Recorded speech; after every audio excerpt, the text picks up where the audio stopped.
Sobrang init ng panahon, unboxing tayo ng swimming pool. Let's go. Init na init ka na ba? Gusto mong mag-swimming pero wala kang time?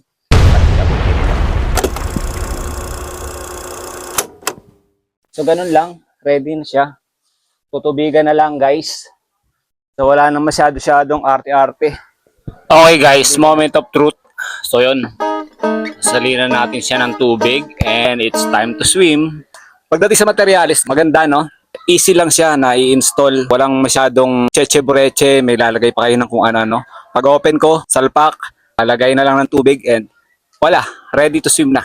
Kung tatanungin niyo ako kung magkano ang halaga nito, guess nyo guys kung magkano to. 4,000? 3,000? 2,000? No? Kung interesado kayo, order na lang kayo, check nyo yung presyo at masasabi nyo din na affordable pala ang ganitong klase ng swimming pool. Alright!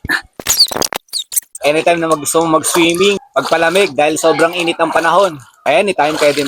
Hindi ka nagagastos na malaki para magpakabit ng bathtub, magpunta sa resort, o kaya naman na pumunta ng beach para lang mag-swimming.